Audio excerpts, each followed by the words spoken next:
Yes, greetings of the dear students. You are welcomed at Tarn classes. Today we are going to start our second chapter of class 10th. ठीक है.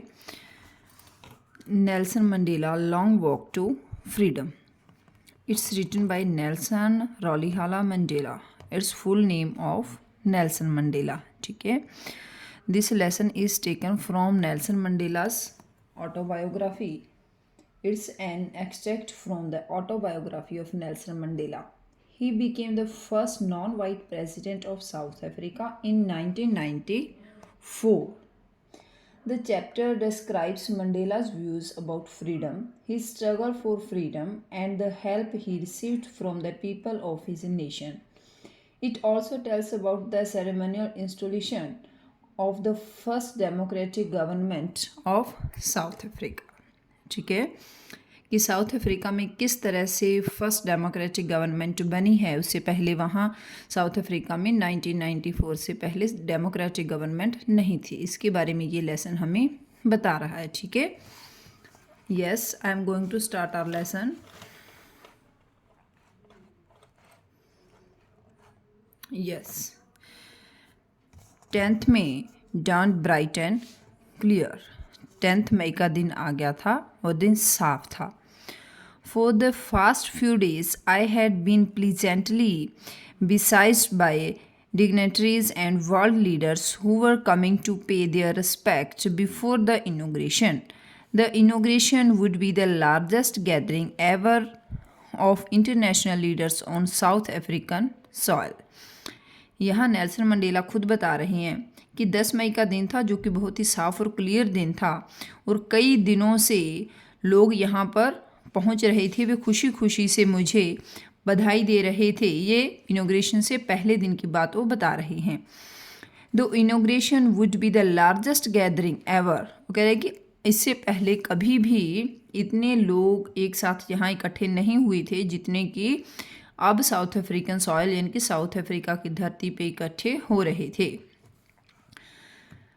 The ceremonies took place in the lovely sandstone amphitheater formed by the Union Building in Pretoria. और ये place बता रहे हैं कि किस जगह पे ये इनोग्रेशन हुआ था. कहाँ हुआ था? Lovely sandstone amphitheatre. और किसे बनाया गया था? यूनियन बिल्डिंग्स इन प्रिटोरिया में. For decades, this had been the seat of white supremacy. White supremacy means अंग्रेज लोगों का यहाँ पे अधिकार था. वहाँ पे डिस्क्रिमिनेशन होता था वाइट और ब्लैक स्किन लोगों के बीच में. ठीक है. तो वहाँ पे उन्हीं की गवर्नमेंट बनी हुई थी, वही रूल करते थे. And now it was the sight of a rainbow gathering of different colours and nations for the installation of South Africa's first democratic non racial government.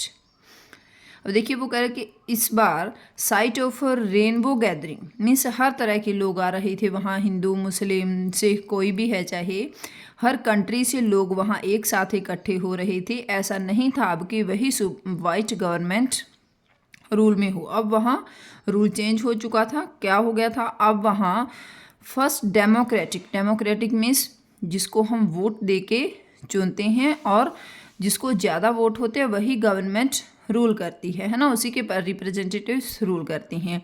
Non racial government. Non racial means जो पहले से चली आ रही थी वो अब हट गई थी और न्यू डेमोक्रेटिक गवर्नमेंट बन गई थी. On that lovely autumn day I was accompanied by my daughter Jenani.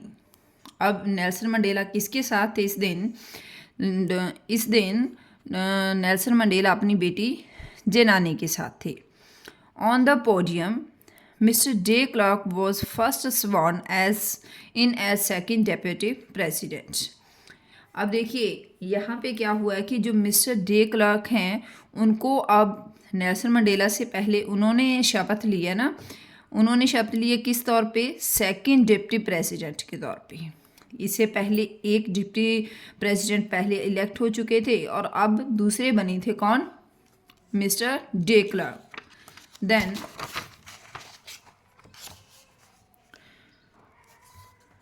Thabo Mbeki was sworn in as first deputy president. Mister de Klerk से पहले जो डिप्टी प्रेसिडेंट थे वो कौन थे? Thabo Mbeki. When it was my turn, अब Nelson Mandela की turn आया. I pledged to obey and uphold the Constitution and to devote myself to the well-known being of the Republic and its people. अब यहाँ Nelson Mandela बता रहे हैं कि उन्होंने किस चीज़ की शपथ ली. ठीक है, प्लेज ली जाती है ना, तो प्लेज किस चीज़ के लिए प्लेज ली नेल्सन मंडेला ने एज अ प्रेसिडेंट. उन्होंने क्या किया, I pledge to obey and uphold the constitution. उन्हें कॉन्स्टिट्यूशन की रिस्पेक्ट मीन्स उसको ओबे करने की और अपहोल्ड उस कानून को बनाए रखने की कसम ली, की प्लेज ली. And to devote myself to the well being of the republic and its people. जो साउथ अफ्रीका है और वहाँ के लोगों के लिए, रिपब्लिक के लिए उसने अपने आप को डिवोट करने की भी प्लेज ली. देखिए, दो चीज़ों की प्लेज लेता है. एक तो वो कहता है कि मैं कॉन्स्टिट्यूशन को ओबे करूँगा और कानून को बनाए रखूँगा, मीन्स किसी तरह का कानून का डिसओबे नहीं करूँगा. और दूसरा, अपने आप को वो साउथ अफ्रीका के लिए डिवोट करने की प्लेज लेती हैं. To the assembled guest and the watching world I said. वो क्या कहते हैं, उन्होंने कहा कि मैंने वो जो सभी गेस्ट इकट्ठे हुए थे, असेंबल्ड हुए थे, और द वॉचिंग वर्ल्ड, पूरा वर्ल्ड हमें देख रहा था. इसका मतलब ये नहीं है कि हर एक बच्चा वहाँ था, नहीं, बट वो कह रहे हैं कि जो लोग वो आए हुए थे वो सभी जो हमारा वेट कर रहे थे कि मैं भी क्या अनाउंसमेंट करने वाला हूँ. तो नेल्सन मंडेला कहते हैं कि मैंने उनको कहा, क्या कहा, Today all of us do by our presence here confer glory and hope to newborn liberty. वो कह रहे हैं कि हम सभी आज जो यहाँ हैं, उपस्थित हैं, हम सभी confer glory and hope to newborn liberty. Newborn liberty क्यों कह रहे हैं, क्योंकि आज तक वहाँ इससे पहले लोग फ्री नहीं थे, वो अपनी मर्जी से वर्क नहीं कर रहे थे. कौन कर सकते थे, कौन, ब्लैक स्किन पीपल जो थे. ठीक है, वाइट स्किन तो पहले से ही अपने रूल में थे, है ना, वाइट सुपरमैसी इन्होंने पहले ही बताया हमें स्टार्टिंग में. तो वो कह रहे हैं कि हम इस नई जो हमें लिबर्टी मिली है, जो हमें फ्रीडम मिली है, इसकी हम रिस्पेक्ट करते हैं, इसको बनाए रखेंगे. And out of the experience of an extraordinary human disaster.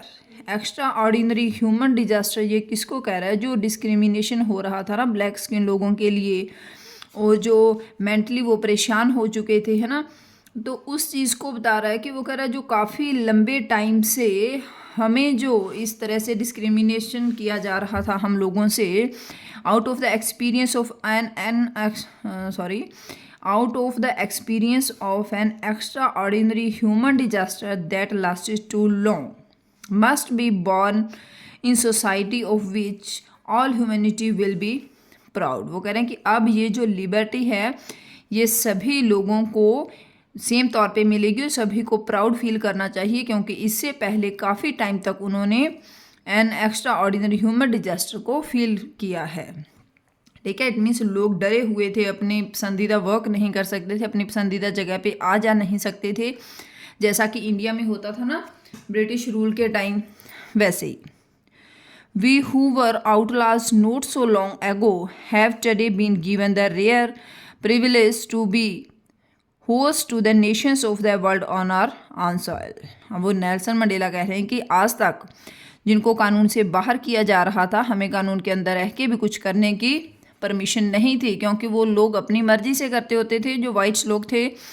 But we who were outlaws not so long ago, हम जो आउटलाज थे अब हम वैसे नहीं रहे, have today been given the rare privilege to be host to the nations of the world on our own soil. हम सभी लोगों को हमारी अपनी ही सॉइल पे अपने को पूरे वर्ल्ड को यहाँ से होल्ड करने का चांस मिला है, पूरे वर्ल्ड को एज वेल एज अपने जो साउथ अफ्रीका की अर्थ है वहाँ के रहने वाले सभी लोगों को. ठीक है, उसके लिए बोल रहे हैं. ये प्रिविलेज होता है रिस्पेक्ट, शान Shaukat. We thank all of our distinguished international guests for having come to take possession with the people of our country of what is, after all, a common victory for justice, for peace, for human dignity. Nelson Mandela कहते हैं कि मैं और हम सभी लोग, south Africa के सभी लोग, हम उन सभी लोगों को थैंक्स कहते हैं जो हमारी इस सॉइल पे आए हैं, इसलिए इस डेमोक्रेटिक गवर्नमेंट के इनॉग्रेशन के लिए. And what is after all a common victory of justice. Voice of freedom को क्या मान रहे हैं? नेल्सन मंडेला इस फ्रीडम को कहते हैं कि ये जस्टिस की विक्ट्री है। ठीक है, विक्ट्री ऑफ जस्टिस, न्याय की जीत है। किस लिए? फॉर पीस, शांति बनाए रखने के लिए, और फॉर ह्यूमन डिग्निटी, मानवता की शान और शौकत के लिए। Clear? We have at last achieved our political emancipation. Emancipation क्या होता है? फ्रीडम फ्रॉम रेस्ट्रिक्शन, किसी भी तरह की बंदिश से उनको फ्री कर देना। We have at least achieved our political emancipation means हम लोग वो फ्री हैं कि हम जो पॉलिटिक्स हैं उसमें पार्टिसिपेट कर सकते हैं, और हमने अपने जो कानून है उनको प्राप्त कर लिया है, जो हमारे राइट्स हैं उनको प्राप्त कर लिया है।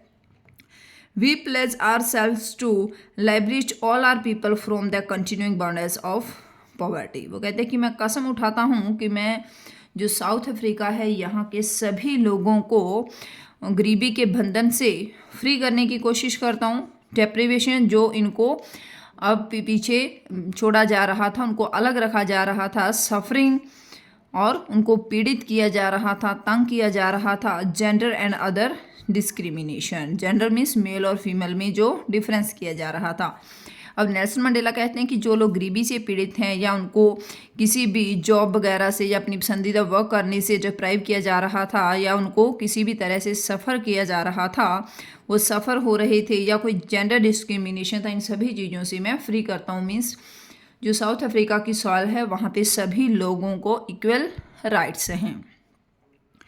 Never never and never again shall it be that this beautiful land will again experience the oppression of one by another. कह रहे कि ऐसा never never and never again, ऐसा कभी भी नहीं होगा कि यहाँ that this beautiful land will again experience, कि यहाँ की जो धरती है, साउथ अफ्रीका की जो धरती है, वो कभी भी आगे किसी का दबाव सहन करेगी, ऐसा कभी भी नहीं होगा। नेल्सन मंडेला क्या कहते हैं कि यहाँ के जो लोग हैं साउथ अफ्रीका के, उनको ऑप्रेस्ड नहीं होना होगा।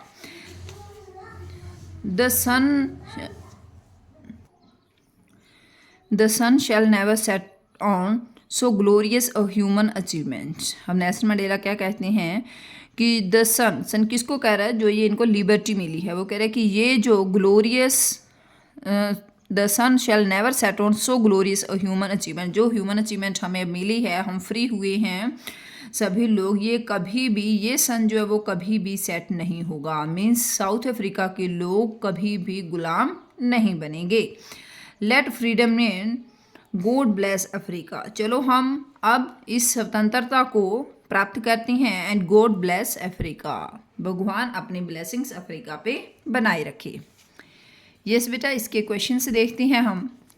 Where did the ceremonies take place? Ceremony कहाँ हुई थी? Lovely sandstone amphitheatre. ठीक है। Can you name any public building in India that are made of sandstone? कौन सी है? पार्लियामेंट। ठीक है, पार्लियामेंट की जो बिल्डिंग है हमारे इंडिया में, वो भी सैंडस्टोन से बनी हुई है। Can you say how 10 May is an autumn day in South Africa? किस तरह से 10 मई का डे जो है एक ऑटम डे था। यस, किस तरह से ऑटम डे था? फर्स्ट तो देखिए वेदर की वजह से, मई में ऑटम वेदर होता है, और दूसरा क्या है कि वहाँ 300 ईयर्स के बाद जो वाइट गवर्नमेंट है वो गिर गई थी, और न्यू गवर्नमेंट, डेमोक्रेटिक गवर्नमेंट बनी थी, है ना। नेक्स्ट देखिए, at the beginning of his speech Nelson Mandela mentions N extraordinary human disaster. मैंने जब आपको लेसन के एक्सप्लेन किया उसी टाइम में आपको बताया कि N extraordinary human disaster क्या है, कि लोगों को अप्रेस किया जा रहा था, है ना, उनको अपनी पसंदीदा जॉब वगैरह करने के चांसेस नहीं थे, मेंटली उनको टॉर्चर किया जा रहा था, इसीलिए वो उसको कह रहे हैं कि N extraordinary human disaster. What does he mean by this? इससे क्या मतलब है, ये मैंने आपको बता ही दिया। What is the glorious human achievement he speaks out of at the end? वो ह्यूमन अचीवमेंट किस चीज़ को कह रहा है? जो उनको फ्रीडम मिली है, अब हर एक वर्क करने की फ्रीडम कैसे मिली है? क्योंकि डेमोक्रेटिक गवर्नमेंट बनी है, डेमोक्रेटिक गवर्नमेंट मिली है, तो डेमोक्रेटिक कंट्री में, डेमोक्रेटिक स्टेट और कंट्री में लोगों को क्या होता है कि हर वर्क अपनी पसंदीदा करने की फ्रीडम होती है। What does Mandela thank the international leaders for? Mandela ने इंटरनेशनल लीडर्स का धन्यवाद क्यों किया है? क्योंकि वो इनॉग्रेशन के लिए वहाँ पे पहुँचे हुए हैं और इनको बधाई दे रहे हैं। What idols does he set out for the future of south Africa? South Africa के लिए क्या आइडल सेट किए हैं? उन्होंने क्या सेट किया है?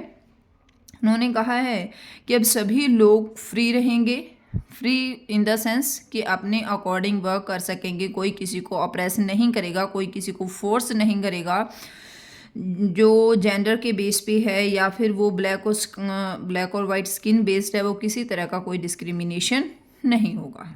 ठीक है बेटा, second part we will do in the next video. If you like the video and if this video is helpful for you, then must like the video, okay, and comment also. Thank you and have a nice day.